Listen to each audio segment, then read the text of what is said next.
Hello and welcome to the Global Panel on Public Service Innovation. I'm Derek from Civic Punks, and if you're anything like me, you sometimes feel stuck in your own geographic and language bubbles.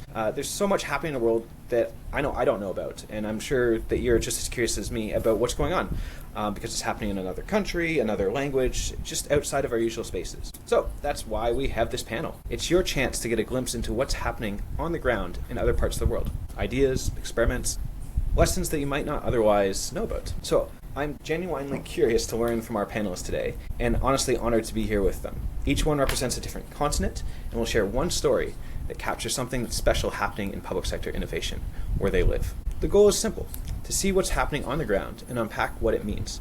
So maybe it sparks an idea within your own context. But before we dive in, let's do a quick round of introductions. And so, who are you? Your name, where you're joining from, and one word that describes how you're feeling about public sector innovation right now. Jose, why don't I start with you? Thanks, Derek. Happy to be here with you.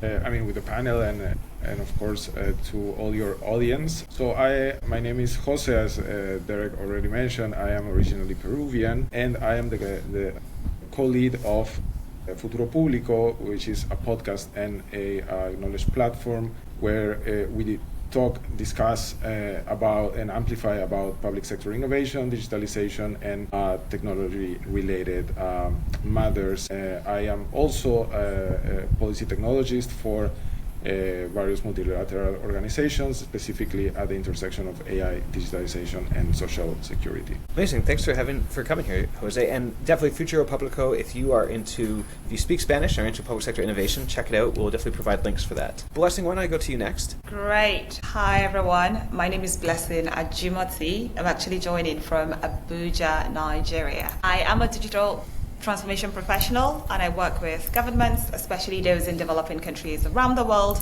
to better leverage digital and data for user-centered, inclusive, and sustainable public service delivery.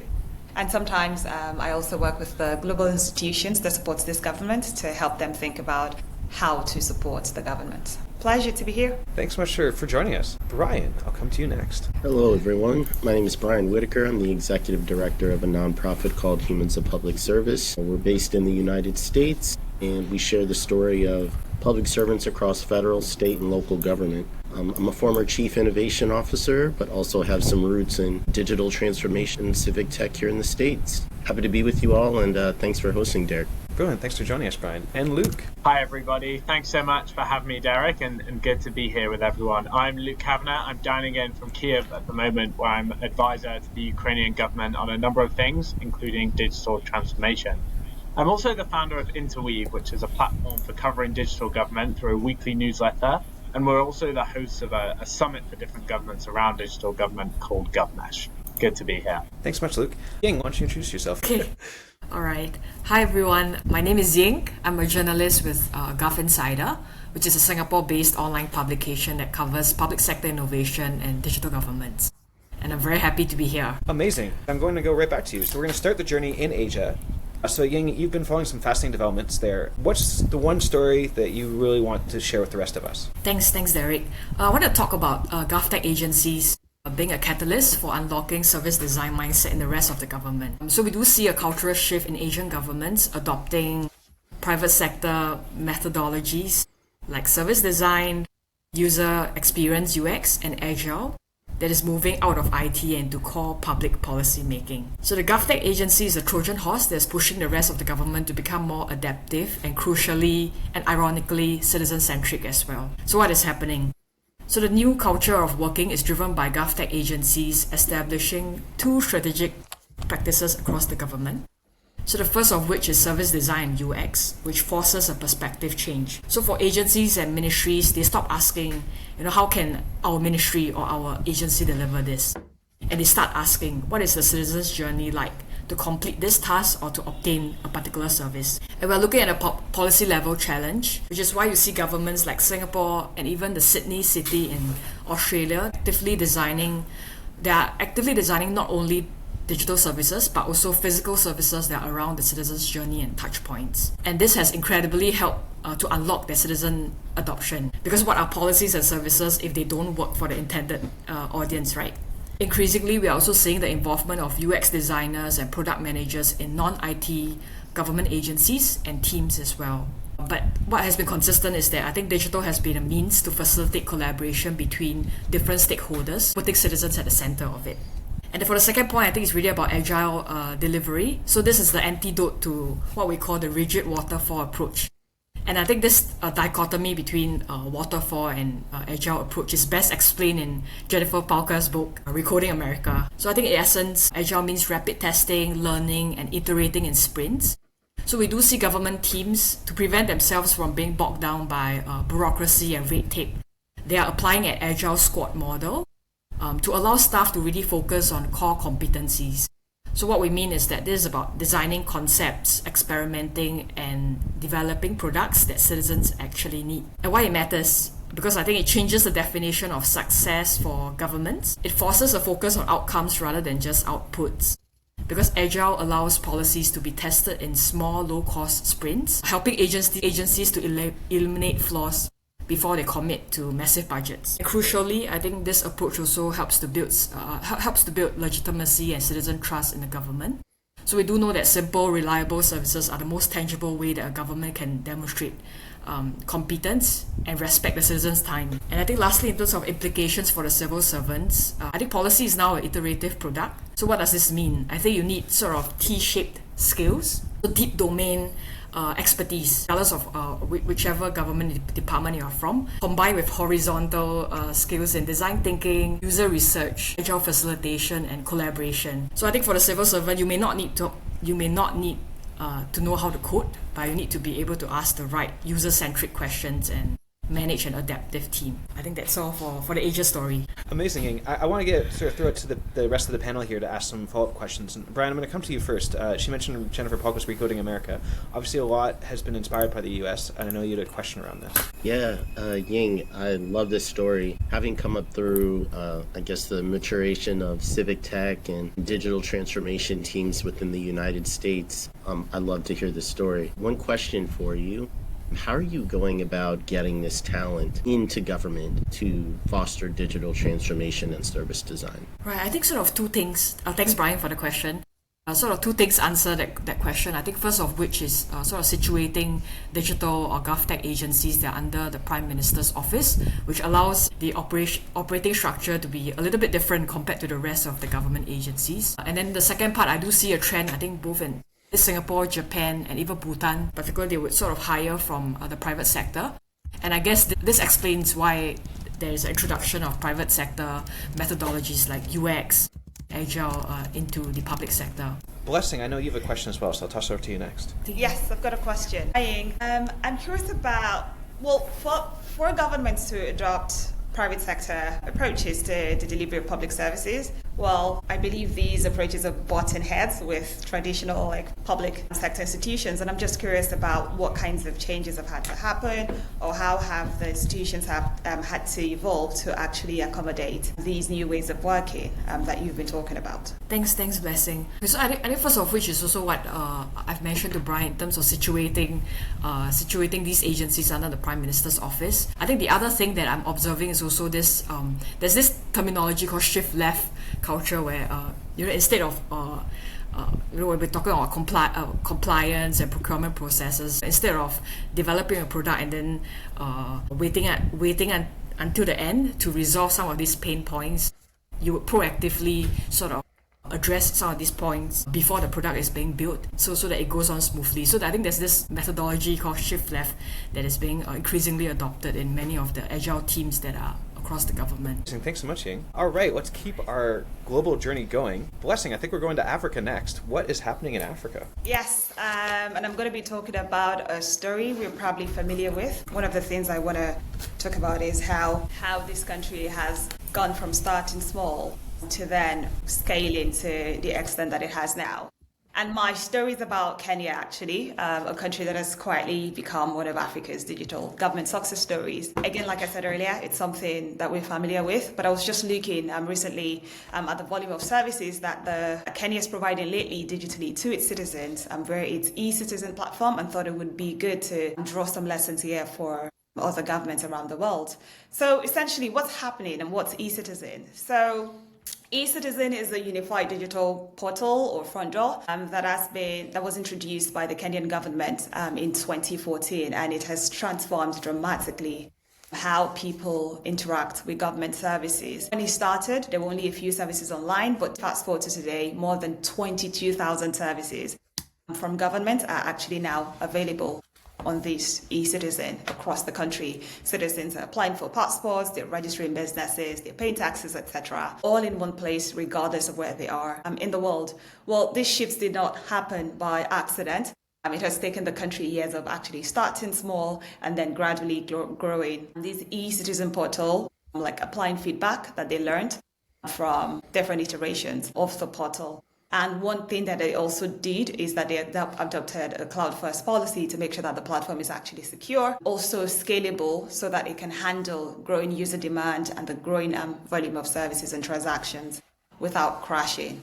Another thing they did with the eCitizen platform is that they integrated mobile money systems, so M-Pesa, I suppose it's also familiar to a lot of us here, and then also like a digital ID so that people can actually access the services and pay for them. And it's not just about like improving service delivery to the public, even like the government agencies, etc., who were once working in silos and were initially resistant to this change now actually embrace eCitizen as a way to deliver services, manage data, and also transparently collect revenue. Why does this matter?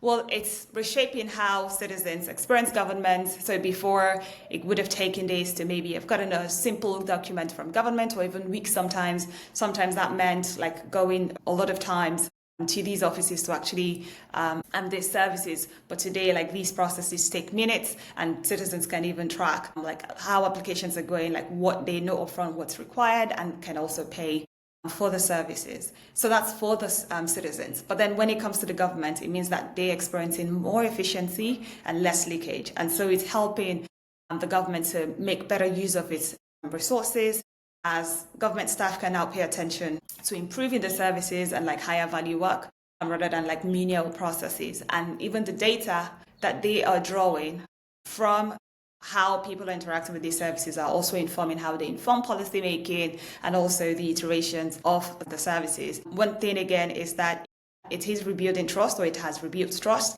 between the citizens and the government, because when people know upfront what they need to provide to be able to access a service and the service delivery is sped up, yeah, definitely they're going to be trusting their government. And then people are also able to see that the government is consistent. When we think about implications for the people, what lessons can we learn here? First, well, citizens see government as one entity. They don't see government as multiple ministries or offices, etc. They just think about government as one entity. And so it's important that there is one place, one single source of truth for accessing services. And so that's what eCitizen provides to the public. The second thing is that there's an important lesson here in starting small. eCitizen began with only a few services, and then it grew to its hundreds, and now over 20,000 services are actually available to the public via the platform. The third thing, and very important, and it's something that I talk about daily in my job, is about the importance of being user-centered and being inclusive as a way to meeting users where they are.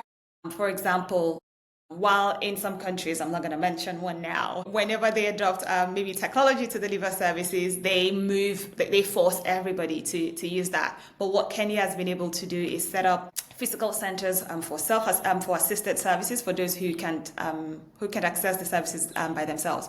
And so these centers are called Huduma centers, and they are spread across the country. And there are also opportunities for people to access services through other mobile vendors who are closer to the last mile when it comes to delivering these services. The fourth and final lesson I want to talk about that I think we can learn here is that a country does not have to be wealthy to deliver services. And so there are lessons that developing countries can draw from here. Kenya, for instance, leveraged public-private partnerships with local tech firms to actually launch eCitizen. And that's something also that other developing countries can also explore. So I'm going to stop here for now, and then maybe we'll talk about questions, and then I can share more. Yeah, it's interesting when you're talking about it. All I could think of is I've been learning a lot about the Dia platform coming from Ukraine. So why don't we go to Ukraine next? Luke, I know you had a question. Yeah, I mean, thank you so much for that blessing. Super interesting and a lot of new stuff there.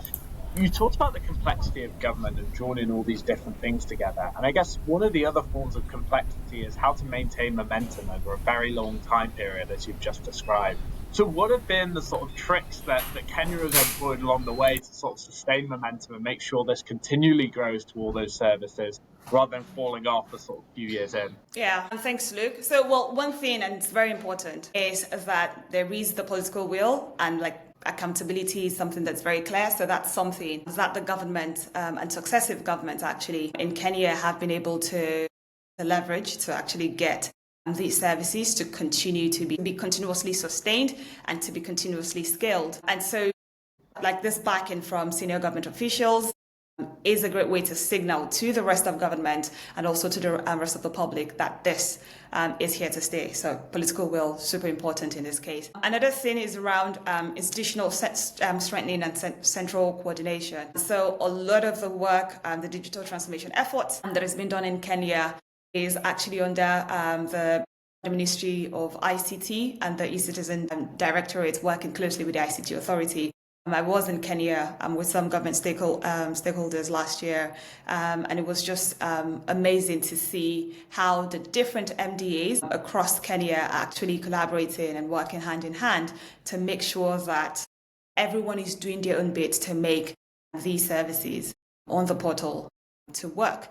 Another thing that is helping sustain momentum is that, well, they're not just digitizing for digitizing services' sake, they're actually bringing value. And so everybody has that shared knowledge that the whole point of this is to deliver value to citizens. And so what that has meant is whether or not they are maybe integrating mobile payments, they're automating workflows, or even improving user experience generally. And there is also, I suppose, the added incentive that I suppose the government agencies also realize that they're able to even collect more revenue. And so there is an added incentive for them to want to continue to sustain what is working for the delivery of services. So yeah, those are some of the things that have worked. Amazing. Luke, I'm going to actually go to you next. Let's keep this train rolling. We're now heading north up from Africa to Europe. What's happening in the world of Europe? Absolutely. Well, over in Europe, over the past month, it's been pretty hard to escape the news of Albania's new minister for procurement. Usually that'd be no big deal. A new minister gets appointed in a country in Europe. It happens all the time. But Diela, which is the Albanian word for sun, is actually an AI avatar who sort of appears in traditional Albanian clothing, now been uploaded to the government's official website, and is an AI model helping them drive some of their procurement improvements in a country that has historically struggled with corruption. So a little bit of context might be helpful here before we dive into some of the controversy and some of the functionalities of Diela as well. So as you know, there's been a range of approaches to AI and digital transformation in Europe. Most have adopted a sort of smaller scale experimental approach, the sort that Blessing talks about in Kenya. But Albania, a country of 2.4 million people undergoing their EU accession process at the moment, have dived in with both feet. And there's been a really interesting combination of both performativity and substance in the way that they've done so.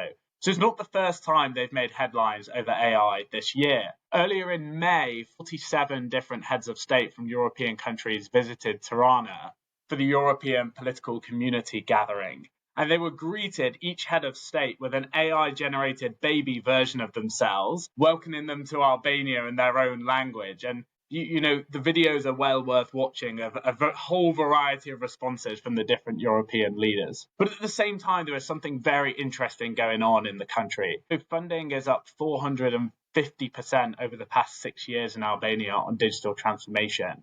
And they've now reached a level where 95% of their government services are available digitally. And actually, even when we talk about AI as a sort of narrow field, there's an amazing project going on related to their EU accession where one of the things that takes a country, so a country like Ukraine, for example, a lot of time is having to translate all the documents into the Ukrainian language or here the Albanian language. And Albania have been able to use AI to save literally years of cumulative civil service time when it comes to translating them. So going back to Diala, I mean, was originally created as an AI chatbot for the e-Albania, this sort of digital government service platform, where it's already helped out on over 1 million transactions from government to citizen and vice versa.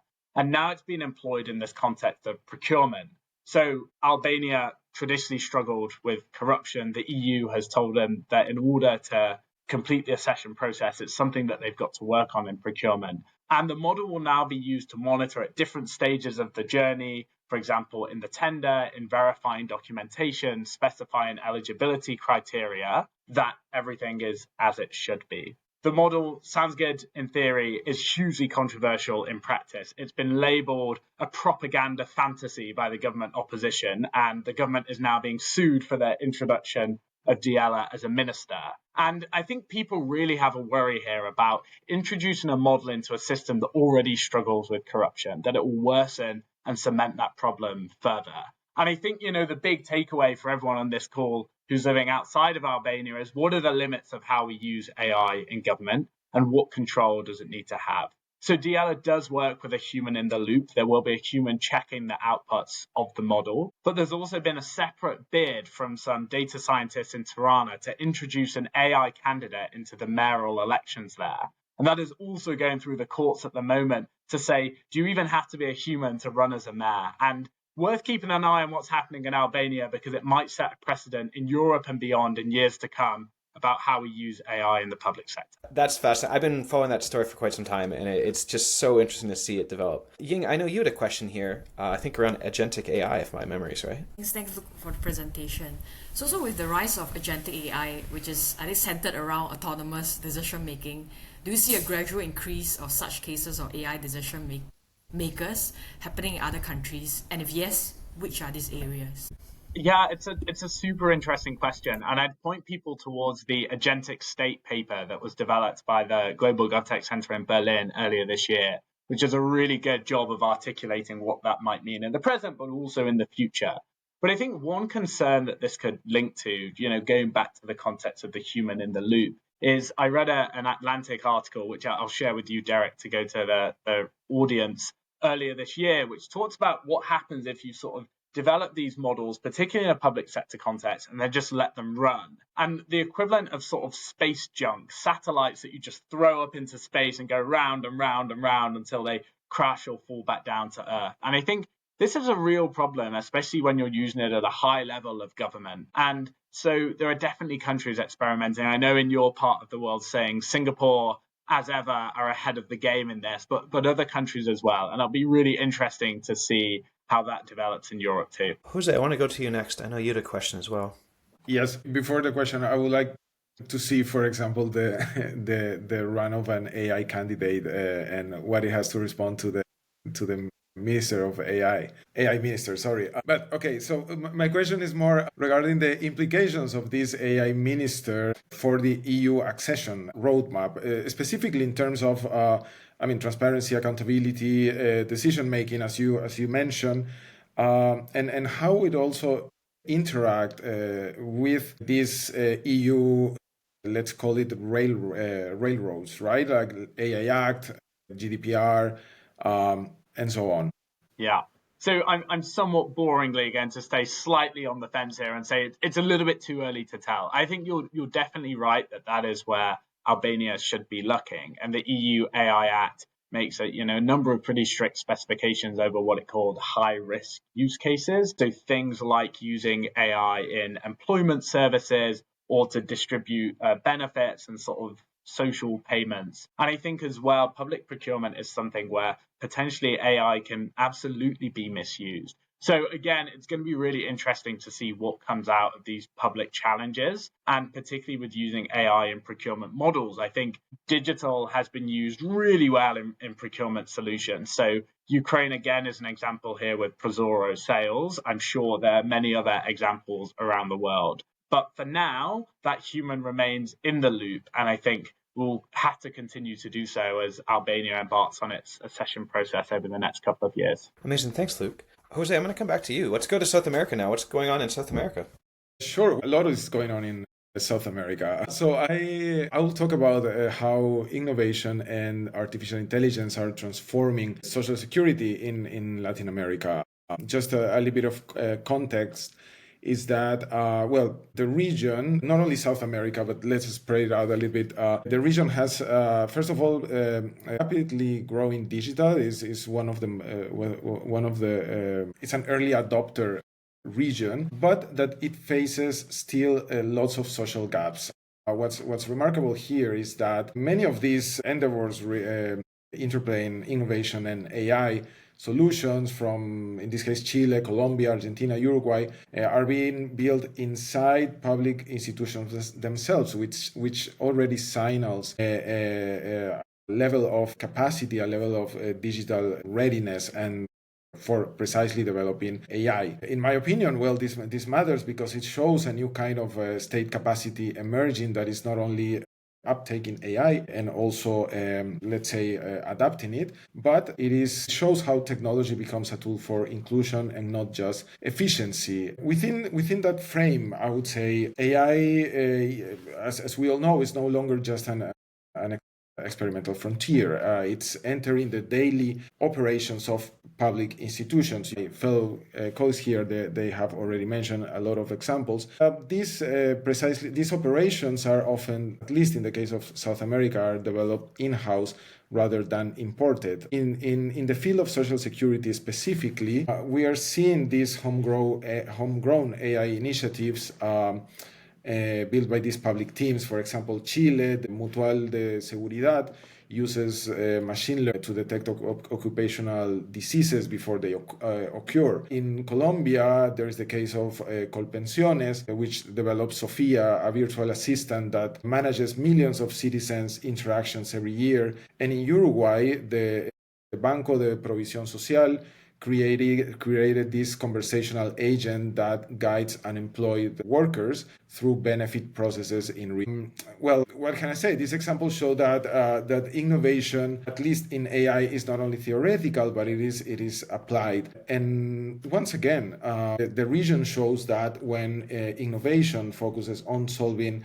real day-to-day problems rather than addressing specific silos, it has the potential to modernize services from within and to strengthen social trust. And perhaps, and most importantly, these initiatives are designed and implemented not only within public institutions, but in stretched collaboration with users and citizens, and also with third-party technological providers that emerge as this new actor having to interact with government organizations hand in hand. Perhaps what will be the implications here? I would say it is to move from experimentation to integration. Latin America now has, I would say, a quite good rate of use cases, not only in digitalization, now in AI, as I already mentioned, to start connecting them into shared learning systems where insights and methods can travel across borders, right? And create this sort of collective intelligence for using AI to solve these problems that are not only very Latin American, but are also very cross-cutting everywhere. Amazing, Jose. It's interesting. The things that come to mind for me as I hear you talking about is this whole idea of digital sovereignty, which seems to be coming up more and more and more.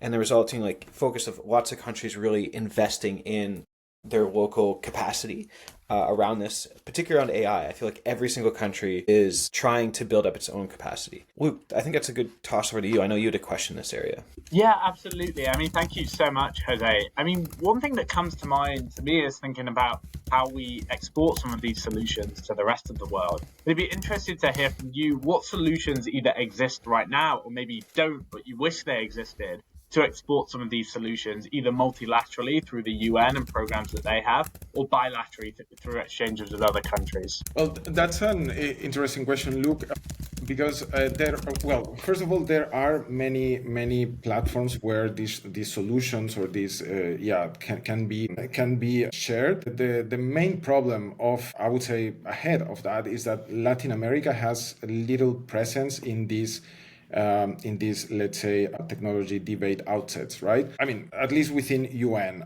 there's some other mechanisms like the European Union, Latin America and the Caribbean Digital Alliance, for example. They have these digital dialogues. It's part of a whole digital diplomacy strategy. Also, regional banks such as the Inter-American Development Bank also provide these environments for knowledge and practice sharing, which is relevant, but currently those mechanisms are still at the level of let's just present these examples rather than let's implement a model of bilateral or trilateral cooperation. And I think this is key. And this is something that is being over, I would say, and it's something that the region should aim as a closer north. Brian, what question do you have for Jose? Jose, you mentioned how AI has been utilized across South America and how it's offered an opportunity for inclusion. Can you talk to me a little bit about how inclusion is defined in this instance? Well, that's interesting. I think, first of all, let's keep in mind that Latin America is a multi-diverse region, and this means that each country and also within regions, Central America, South America, the Caribbean, have different approaches to inclusion. Having said this, I can perhaps exemplify with one country how they approach to this. So, for example, Uruguay, the Banco de Previsión Social, they have developed this conversational assistant for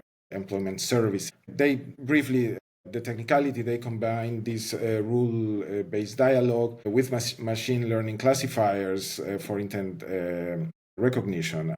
These were developed in-house with support from the GovTech lab and also like the GovTech ecosystem. Here, the ethics and inclusion parts, this follows specifically national standards for the data protection and algorithmic transparency in one hand, and also they were subject to strong, let's say, scrutiny, but it's more like civic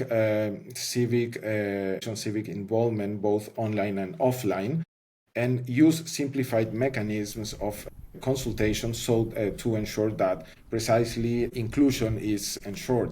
Of course, let's also consider the size. Uruguay is a small country, rather uniform for Latin American standards, but these similar mechanisms are being applied also across different South American, Latin American countries. Yes, I hope that I answered your question. That was great. Thank you. Well, actually, this is a good transition point to finish off our global tour. Brian, let's go to North America. What's happening there? Nothing, right? It's quiet. It's quiet in North America, right? So much is going on in North America, specifically reporting to you live from the United States. When I was prepping for this discussion, I was like, I don't know where I should start. So much has happened. So much has changed. But, with that, this administration has really prioritized efficiency. And one of the tools that it's specifically using is an agency called the General Services Administration. I had the opportunity to work there. It's a really great agency. They are right at the center of government, and they provide a lot of services to other agencies within the U.S. federal government. They're the government landlord, right? If you need a building, if you need office space, you go to GSA. They also negotiate all sorts of contracts, whether it's hardware, software, pencils, pens, you name it. They do a lot of that procurement and negotiation for you. So it would make sense in this instance, while they're also centralizing procurement within GSA, they're also thinking of ways to centralize and sort of amplify the adoption of artificial intelligence. So one of the things that I had the opportunity to hear about and what I wanted to share today is USAI, right? And this is a evaluation environment that they've created for other agencies to explore and try out different AI tooling, generative AI tooling specifically. And I really think they've taken a very thoughtful approach to doing this. I had the opportunity to hear their chief artificial intelligence officer speak, and he talked about how so many people approached him from the agency saying, am I allowed to use this for that? Like, is this cheating? Is this appropriate? And they actually used a very thoughtful and sort of change management focused approach to where they would host sessions on Fridays, allowing different employees to come in and sort of demo how they've been using AI and generative AI in their workflows and in their processes, just to sort of like bring the temperature down a notch. I mean, there's a lot of anxiety around is Gen AI going to replace a large majority of the workforce? How is this going to impact me? What is it going to do? But I think taking this thoughtful approach of saying, hey, let's put your colleague in front of other folks and show that, hey, this is okay to use. This is how I'm using it and how it works. So they sort of expanded on that thoughtful process, creating USAI to specifically offer a place that is secure for folks to come in, get more comfortable, and really see how they can explore making their agencies much more efficient during this time of AI adoption and transformation. So that's the big thing that I wanted to share today. It's just one central agency opening up a platform so that other agencies can get comfortable and familiar and define their use cases. That's fantastic, Brian. I know lots of other countries I've talked to are really interested in this idea of how do we make it easier for people. We want our employees to adopt AI, but they're really nervous too. So how do we make it easier? So I think that could be a really good roadmap for others to follow. Ying, I know you had a question. Thanks, Brian, for the question. Thanks, Brian, for the presentation. For the question that I have, I think what I do here is that the one agency will be creating that technical stack that makes it easier for the rest of the agencies, of the non-technical agencies, to adopt AI or technology. How might governments sort of design cultural, I would say tackle that cultural aspect, cultural change management aspect of things, aside from just setting those technical standards and stack? I think that's a really great question. And just doing a bit of digging, I see that there's a variety of different models that are available. But I think something that might be a useful additive to this project and this approach is just a common set and stack of use cases. Can I use this to help me summarize reports? Can I use this to help me generate emails? Can I potentially add space for a use case that I have in mind? And would it actually work? Could somebody review that and or take a look? So I think the one additional step that they could take is just add some common use cases that have worked across a variety of agencies, and I think it would really foster adoption. I guess a question I have for you, Brian, is where do you think they should go next? Right, like this seems like a good starting point, but what's the next step?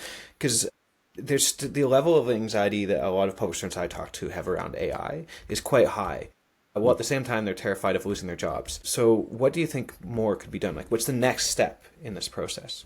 I think the ROI conversation has to be addressed, right? I think we've heard a variety of different use cases where it says, we've done a study of like 20,000 public servants using AI, and that returns 30 minutes to their day.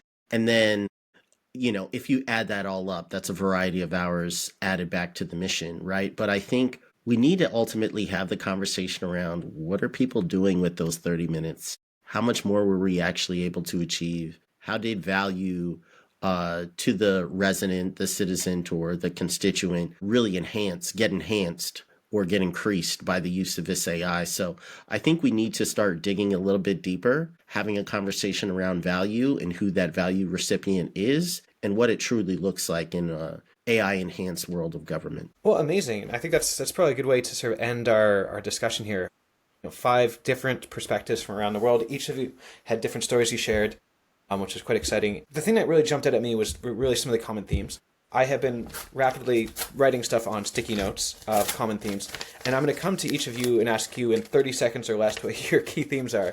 But to get things started, I will talk a bit about some of my themes that I wrote down. So, all right. One thing I thought was really interesting was just this idea of how these lessons are spreading around the world.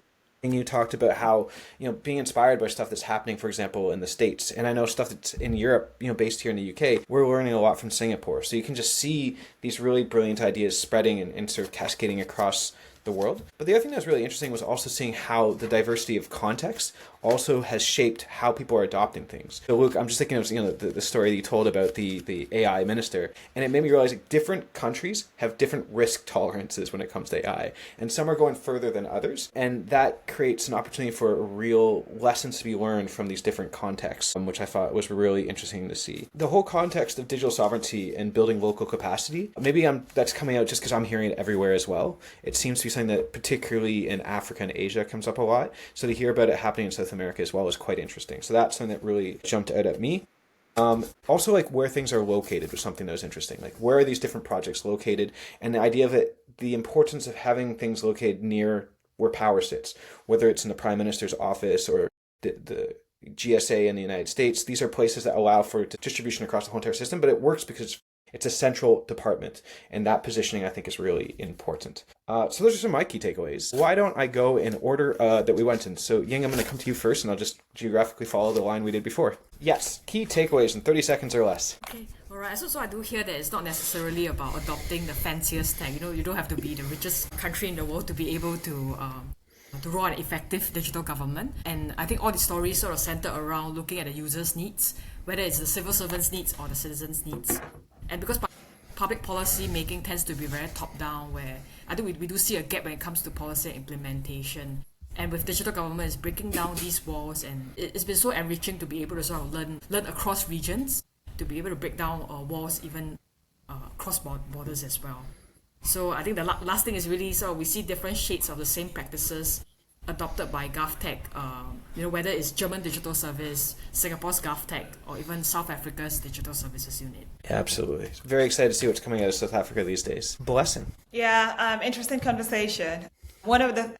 Ying has already talked about one of the things I was going to take away, and it's the thing around what are the users' needs, whether or not, like what works for the users essentially of the that you're trying to serve, whether or not you're thinking about the issues around efficiency and effectiveness, but like how do you balance that?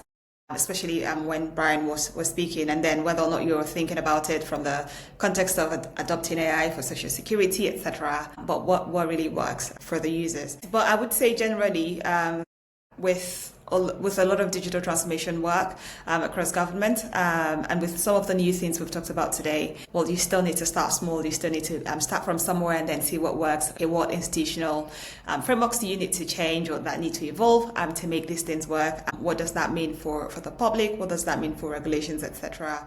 And then gradually just figure out what needs to change to actually make digital transformation work. Whether or not you're leveraging the traditional technology, or you're really bold and you're leveraging AI. Go for it, Luke. Fantastic. Thanks, Derek.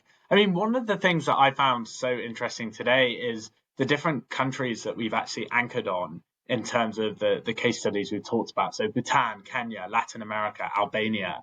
And one of the reasons I love digital government is because it's not just your traditional economic powerhouses that are sort of setting the pace all over the space. Professor David Eves, when he does his work on digital public infrastructure, talks a lot about the space as one of the first spaces where the global south is really leaving the global north in the dust and setting the way in terms of sharing lessons across the world and developing more advanced infrastructure. And it's really great to be able to sit in spaces like that where we can talk about some of these examples a little bit more and hopefully many more conversations to come. Oh, definitely. Looking forward to many more of these. Jose?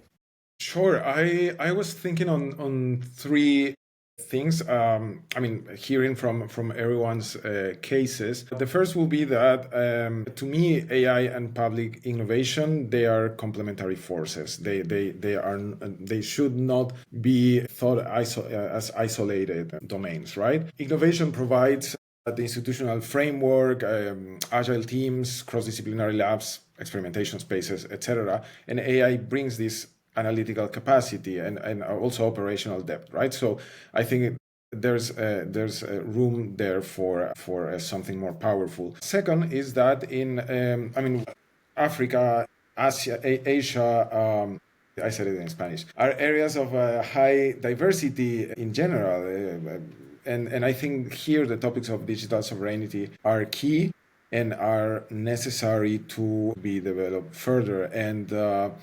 And thirdly, I would say that it's relevant to build narratives around the use of AI technologies and how these technologies are supported by innovation and governments, narratives that works for every region, especially, now that we're discussing sovereignty, but I think these ideas on what works under what context and what can be shared are relevant. And to end off, Brian. I think a couple things stand out for me. One is thinking about government as a responsible AI learner, not just a regulator or a customer. I would say also sitting here in the States, it's really great to have other points of reference in terms of how other governments are executing and being thoughtful about incorporating artificial intelligence. But the third I would say is keeping it thoughtful. right? How do you make sure that that human, that citizen, that, the people that you serve are specifically at the center of what you do and not the technology or the digital tool?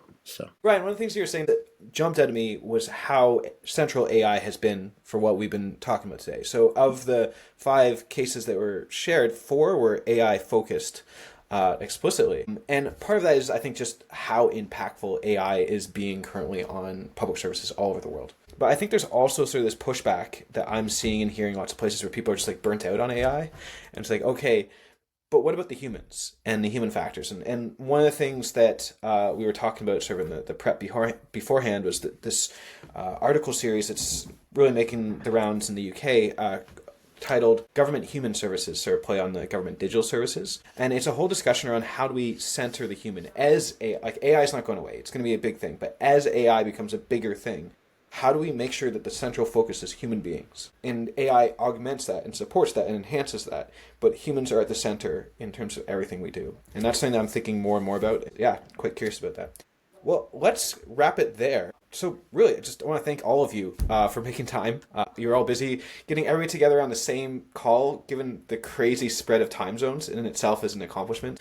Thank you all for being super flexible with your time and making time to share your insights here. Very excited about where this is all going. So if you like this, make sure to like, subscribe, share. If you have ideas for us, let us know. Reach out to all of us. Make sure to follow all these people on all the different socials. And yeah, we'll see where this goes. This is a pilot. This is an experiment. We don't know where this is all going, but if enough people like this, hopefully we'll do more of these. And so with that, I'll just say a big thank you to everybody, and we'll see you soon.